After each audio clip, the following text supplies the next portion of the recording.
Hello. Today we are going to discuss about the remedies in case of breach of contract. तो breach का मतलब क्या होता है? तो जब कोई एक पार्टी कॉन्ट्रैक्ट परफॉर्म नहीं करती है तब हम कहते हैं, या उसने कॉन्ट्रैक्ट तोड़ दिया तो हम कहते हैं it is breach of contract. And we have discussed in the previous videos there are two types of breaches: actual breach and attempted breach. Well, in this video, we will specifically focus on the remedies for breach of contract. So basically, there are 5 remedies in case of breach of contract: rescission, damages, quantum merit, specific performance, and injunction. तो rescission मतलब क्या? जब एक party contract perform नहीं करती है तो दूसरी पार्टी कॉन्ट्रैक्ट तोड़ सकती है. It is absorbed from the liability to perform the contract. उसकी अब वो कोई लाइबिलिटी नहीं बची है कॉन्ट्रैक्ट परफॉर्म करने की. Second is damages. डैमेजेस मतलब नुकसान भरपाई, compensation. As we all know that Indian Contract Act is compensatory, it is not punitive. तो जब भी कोई कॉन्ट्रैक्ट का ब्रीच होता है तो एक पार्टी को कुछ नुकसान हो रहा है तो वो नुकसान की भरपाई वो दूसरी पार्टी से करवा के लेती है. तो दैट इज डैमेजेस. डैमेजेस 4 प्रकार के होते हैं: नॉमिनल, रेगुलर या general damages, special damages and vindictive damages. तो नॉमिनल डैमेज मतलब वहाँ पे court will give you the compensation that okay you are right. तुमको ज़रूरी नहीं है कि वहाँ पे एक्चुअल लॉस हुआ है, लेकिन सिर्फ तुम्हारी बात, हाँ तुम्हारी बात सही है, there was breach of contract, इसलिए तुम्हें नॉमिनल डैमेजेस दिए जाएंगे. जनरल डैमेजेस कौन से होते हैं? तो जो तुम्हें डायरेक्ट लॉस होता है when there is a breach of contract and one of the parties incurs some loss and that party has attempted to mitigate the loss. उस पार्टी ने उस लॉस को कम करने की कोशिश की है. इसके बावजूद उन्हें जो भी लॉस होता है वो कॉम्पेंसेशन वो दूसरी पार्टी से मांगते हैं. That is general damages. Special damages, in special cases special damages can be claimed.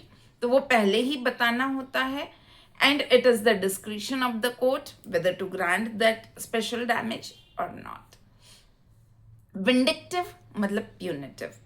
तो सिर्फ 2 सिचुएशंस में ऐसा होता है कि विंडिक्टिव डैमेजेस दिए जाते हैं, वो एक तरीके से पनिशमेंट के तौर पे. तो वो 2 विंडिक्टिव डैमेजेस हैं: when a boy promises to marry and breaks the promise. When a boy promises a girl to get married and he breaks the promise. In that case, if the girl has incurred any loss, then, and second, even if she has not incurred any loss, sorry. And second is in case your check is wrongfully dishonored by the bank. So in that case, the smaller the amount, the bigger the compensation or the damage. Sorry. And the third is quantum merit. तो यहाँ पे breach of contract हुआ लेकिन पूरी तरीके से perform नहीं किया, ऐसा नहीं हुआ, पार्शियल परफॉर्मेंस हुआ है. तो फिर जो व्यक्ति ने ब्रीच किया है हम उसको कहें कि भैया तुमने ब्रीच कर दिया, तुमने पूरा कॉन्ट्रैक्ट परफॉर्म नहीं किया तो हम तुम्हें कुछ नहीं देंगे. तो फिर कोर्ट ऐसे समय कहता है कि एटलीस्ट उसने जितना परफॉर्म किया है in accordance to his performance, pay to him. That is quantum merit. Then is specific performance.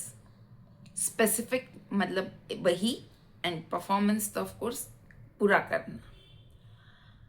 तो स्पेसिफिक परफॉर्मेंस हर केस में आप नहीं क्लेम कर सकते, लेकिन जहाँ पे वो ब्रीच ऑफ कॉन्ट्रैक्ट होने की वजह से जो लॉस होगा उसको मनी में मेजर नहीं किया जा सकता या उसका इमोशनल वैल्यू ज़्यादा है, तो in that case specific performance can be claimed.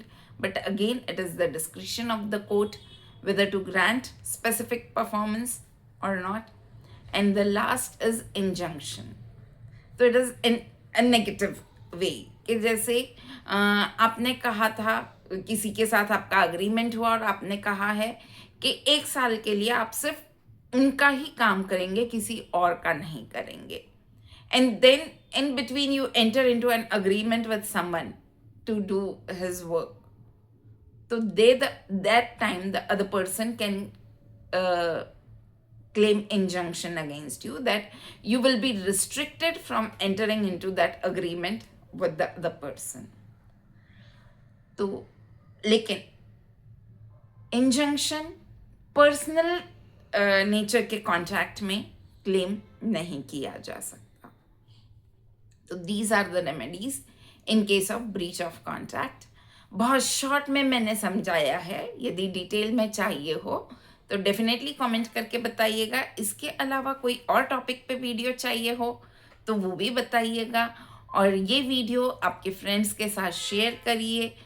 Apart from this और कोई क्वेरी हो तो तुम कमेंट कर सकते हो. Thank you.